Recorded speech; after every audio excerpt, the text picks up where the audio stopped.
With more than 42,000 restaurants in over 100 countries, Subway has the most locations of any fast food chain on the planet.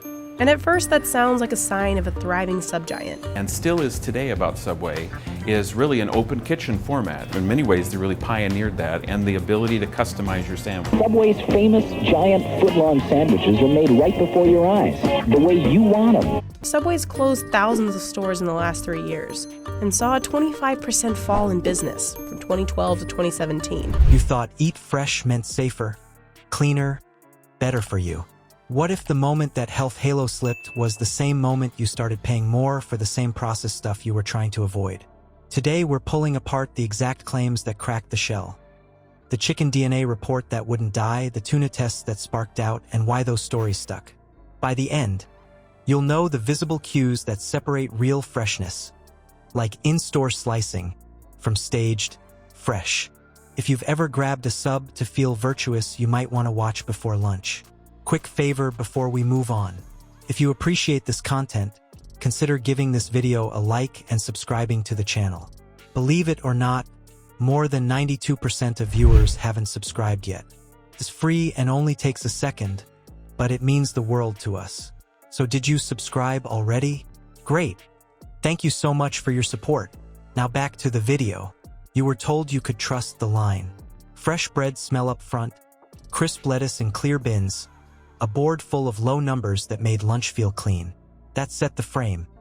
A healthier fast meal that looked simple enough to pass for home food, just faster. Then the first crack. A widely shared test said one chicken item clocked in at roughly half chicken DNA. That hit the core promise. If the lean protein isn't what it seems, the whole fresh pose starts to wobble. The truth is, DNA work on processed meat is messy. Marinades, binders, heat, and grinding can tangle the reed. The brand redefined fast food with fresh ingredients that customers could see. Compared to other fast food chains at the time, it felt healthy. And it worked. In the late 70s and in the 80s and in the 90s, everyone knew about Subway. I mean, they were everywhere. They're still everywhere. By 1981, there were 200 locations across the U.S. And soon after, Subway went international. The format is pretty simple. You buy a franchise, you get trained, they help you secure a location, they help with a grand opening, and you're open. You're open for business. But trust doesn't wait for lab notes. A headline beats a footnote every time.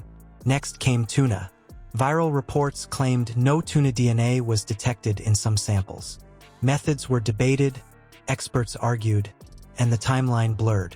Still, the seed landed. When the star of the lighter choice cast looks fuzzy, you start to question the rest of the set. These stories stuck because they stabbed at the brand's identity. Not the cookie, not the soda, the protein. The thing that lets you say, I did fine at lunch.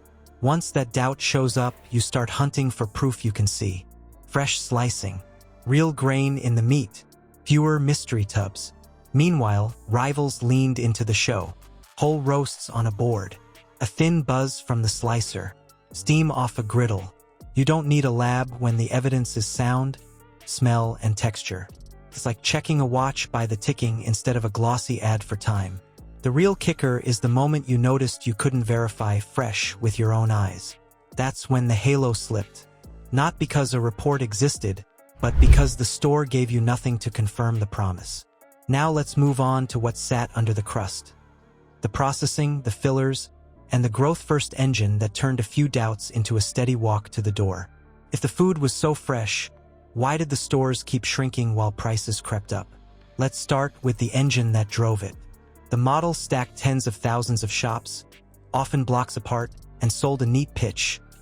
Lighter subs, low prices, daily repeat traffic. That scale looked smart on a map. On the ground, it set up a knife fight for the same lunch line. Overexpansion turned neighbors into rivals. Franchisees still owed rent, staffing, and a cut of sales. Even when foot traffic thinned, you feel the squeeze at the counter. When sales slide, owners trim. Fewer hands on prep. Shorter shifts. Bread sits longer. Lettuce goes from crisp to limp. Tomatoes lose bite. The set piece stays, but the scene feels staged. Not only were Subway franchises successful, they were, and still are, one of the cheapest chains to franchise. It costs between $116,000 and $263,000 to open a Subway franchise. Their biggest successes for sure was the Jared Fogle story. Everyone remembers those ads where it's him in those huge pants where he's showing how he lost all of this weight. And that just made them so much money, and it really made people think about Subway. Subway's success continued into the early 2000s. At a time when obesity was rising rapidly in America, Subway continued to market itself as a healthy alternative to fast food. It was one of the biggest advertising wins that any chain's had in recent decades. Then the back end takes over. Pre-cooked, vacuum-sealed protein step in, tuned for shelf life and sameness. Binders to hold shape. Flavor additives to chase back the lost meat taste. It's lunch by template. Consistent, yes. Transparent, no. Rivals went the other way. Live slicing right in front of you. Hot griddles that hiss. Roasts that look like something from a kitchen, not a box. The show is proof. Sound, texture, smell.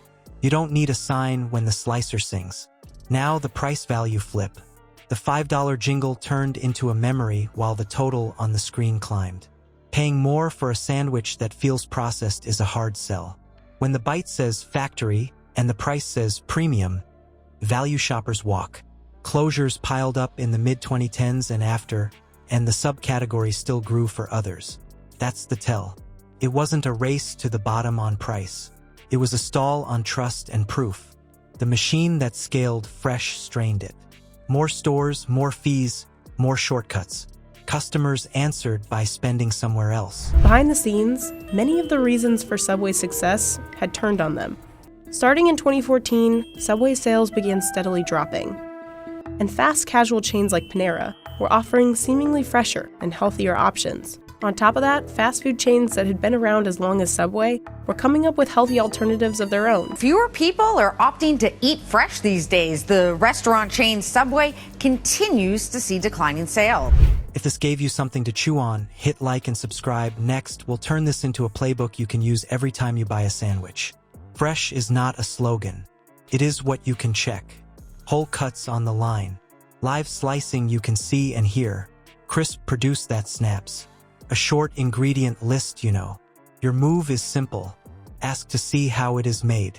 Read the board for real ingredients, not glossy claims. Pay for proof, not posters. And send this to the friend who still thinks fresh means anything without evidence. Like and subscribe to help us keep the spotlight on the food industry's best-kept secrets. Save your wallet and your lunch from Staged Fresh. Next time you order, let proof, not hype, build your sandwich.